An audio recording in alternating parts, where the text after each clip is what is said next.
Vamos lá então, vou compartilhar aqui minha tela com você, para que você já possa ver aqui o meu blog na tela. Aí está, começando com esta notícia. O jornal The Washington Post publica artigo em defesa do descanso dominical. Os argumentos em favor de um dia semanal de descanso se tornam cada vez mais fortes. Olha que interessante, isso aqui é um artigo recente, publicado nesse jornal norte-americano, The Washington Post, um jornal importante, bastante conhecido, em que o articulista aqui, o autor, Michael Corrin, escreve e apresenta argumentos interessantes para defender uma prática que ele mesmo tem adotado na vida, que é a de reservar um dia por semana para o descanso. Não vou ler tudo aqui naturalmente, você pode conferir aqui o que eu postei, inclusive aqui embaixo está o link, né, para que você possa ver depois, se quiser, a matéria original lá no site do Washington Post, mas vou destacar algumas coisas que eu grifei aqui no texto, em bold, aqui, veja só. O clero católico, né, argumenta agora que essa prática, seja num contexto secular ou religioso, a prática do descanso dominical, pode ajudar a redirecionar as sociedades mundiais para longe das alterações climáticas catastróficas.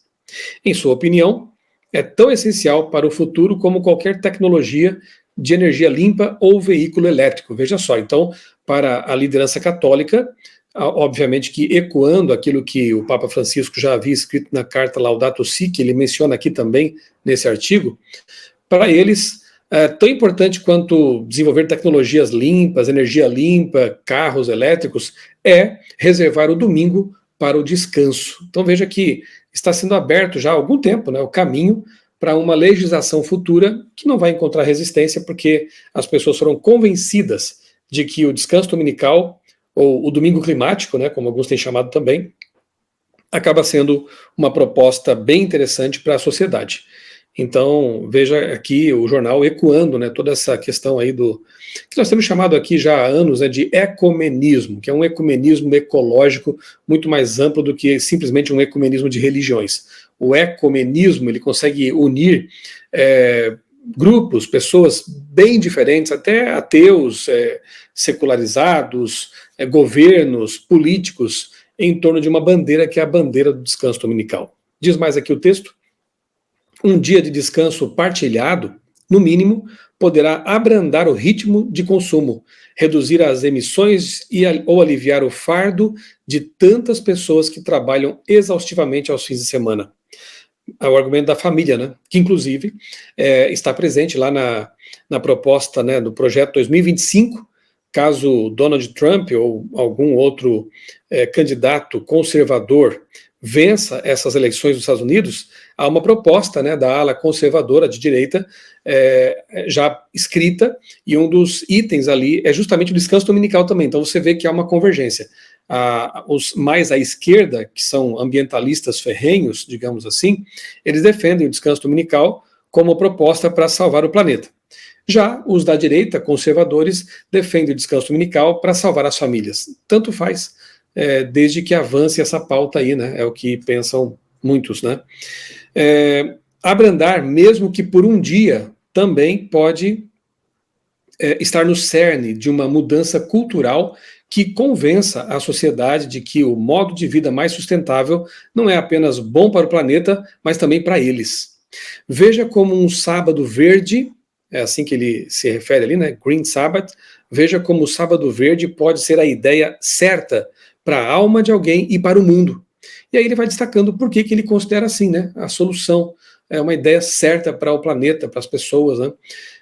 Mais abaixo aqui ele menciona o Papa Francisco. Então, o Papa Francisco argumentou da mesma forma sobre o domingo do cristianismo em sua Laudato Si, de 2015, uma encíclica sobre o cuidado com o mundo natural. E ele cita aqui então a encíclica, e o Papa diz lá que o domingo, assim como o sábado judaico, ele tenta comparar o domingo com o sábado, algo que não se deve fazer, porque o sábado é bíblico, o sábado está presente desde Gênesis, vai até o Apocalipse, lá em Isaías é dito que os remidos guardarão o sábado na nova terra, enfim, a Bíblia de capa a capa menciona apenas um dia sagrado, que é o sábado. E diz que Jesus é o Senhor do sábado, portanto, o sábado, o dia do Senhor, Jesus é o sábado. Não dá para igualar domingo com o sábado, como tenta fazer aqui o Papa na sua encíclica, né? O domingo, como um dia sagrado, é uma invenção humana. é uma deturpação do Santo Sábado, né? Uma tentativa de substituição de um mandamento, porque o sábado está presente no mandamento de Deus, nos 10 mandamentos, é o 4º mandamento, lá em Êxodo capítulo 20, é uma tentativa de mudar a lei de Deus, colocando outro dia que não foi aquele que Deus estabeleceu. Alguém pode talvez dizer, mas o que importa o dia? O que importa é que Deus falou, né? Eva talvez tenha pensado a mesma coisa quando tomou na mão o fruto e pensou, deve ter pensado isso, né? Mas é só um fruto, qual o problema? Não é que era só era a palavra de Deus. Deus falou, não coma esse fruto. E se Deus falou, está falado. Deus disse, lembra-te do sábado para o santificar. Essa é a palavra de Deus. Não é um outro dia. Ninguém trocou esse dia, muito menos Jesus. E então o ser humano jamais poderia fazer uma coisa dessas, né? Seria alterar um mandamento que Deus escreveu em tábuas de pedra com o seu próprio dedo. Então não venha ao Papa dizer que, assim como o sábado judaico, o domingo, não. Domingo é um dia comum de trabalho, é o primeiro dia da semana na Bíblia, e não pode ser igualado a um dia que Deus colocou ali a bênção, né? Deus descansou, santificou e abençoou esse dia, como está lá em Êxodo, em Gênesis capítulo 2, de 1 a 3. Mas ainda diz aqui a Laudato Si, né? Não, na verdade é Bellows, né? Alguém citado aqui no texto do articulista do Washington Post.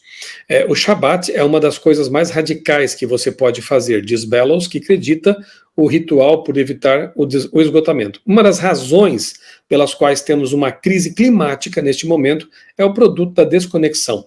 Esse tipo de conexão, aí falando de um descanso, né, é o que impulsiona os movimentos ambientais e climáticos. Esse é o argumento tão forte que tem sido usado pelos secularizados, que não estão nem preocupados com religião, mas com o meio ambiente sim, né? O declínio de um dia de descanso. E aqui ele então cita as famosas leis azuis, as Blue Laws, que lá nos anos 1800 e tanto eram comuns nos Estados Unidos, né? Havia uma lei, uma legislação que protegia o descanso dominical. Então, quando eles fazem menção a esse tipo de lei antiga, a ideia é que os Estados Unidos voltem a ter um tipo de legislação que proteja o descanso dominical. Veja que interessante esse argumento aí, né? Então, você pode ler depois aqui o que ele fala sobre isso. Já publiquei também aqui meu blog sobre Blue Laws, as leis dominicais, as leis azuis nos Estados Unidos. É algo bem interessante ver como eles tentam trazer essa história para justificar, quem sabe, futuras legislações com respeito a esse assunto aqui. E o texto vai terminando assim, um sábado verde. Em 2019, Jonathan Scorch fundou o projeto Green Sabbath, Domingo Verde, na verdade, porque quando eles colocam sábado, na verdade estão se referindo ao domingo ali, né?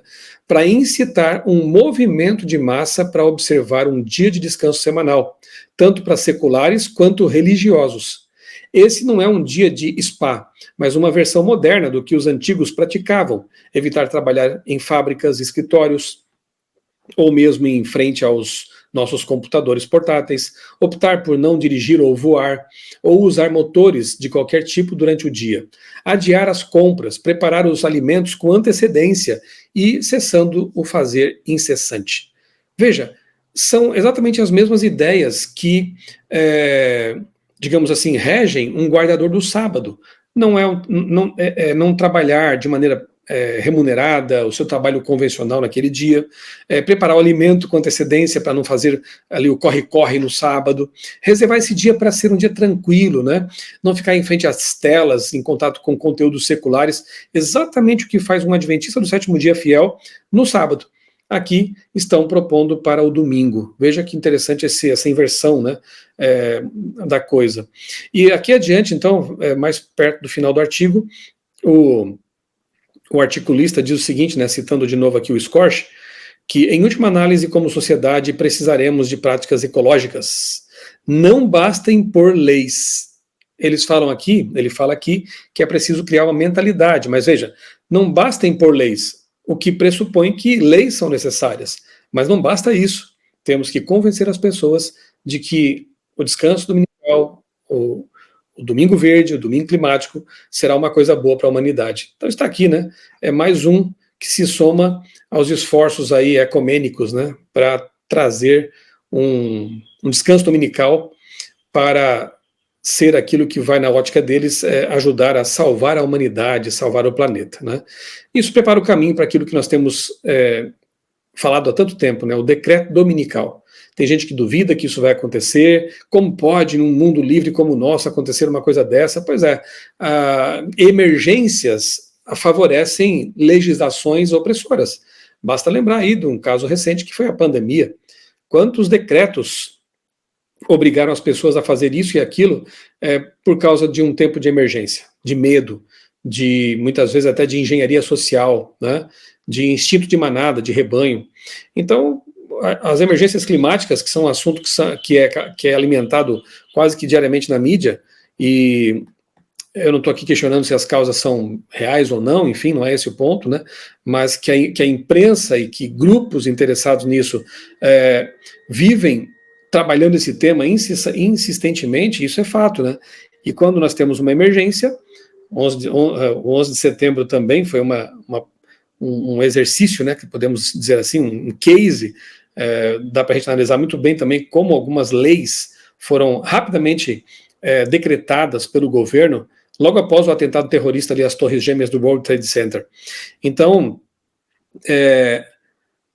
o mundo hoje está pronto, praticamente pronto, sim, para uma lei dominical, um decreto dominical, e só não vê quem não quer, né? Então fica aqui a minha indicação, e logo abaixo do texto eu já coloquei aqui mais alguns vídeos também, para você que queira se inteirar mais do assunto, emergência climática e o tempo do fim, domingo do clima, igrejas tomam a dianteira e ecumenismo avança rapidamente. Isso é coisa que está acontecendo já há alguns anos, né? Não é coisa nova, não. O povo do advento, a marca da besta e o domingo climático, um sermão que eu preguei lá em Londrina, está aqui para você depois assistir. Líderes religiosos mundiais pedem ação urgente contra as mudanças climáticas. Enfim, as profecias vão se cumprindo, né? Mais uma vez vemos que aquilo que Ellen White escreveu no livro Grande Conflito, por exemplo, é a pura realidade atual, né? No tempo que ela escreveu, era um absurdo, na verdade. Mas hoje vemos as coisas caminhando exatamente como estava anunciado ali nesses textos, e para aqueles que estudam a Bíblia também conseguem perceber essa tendência toda, ok?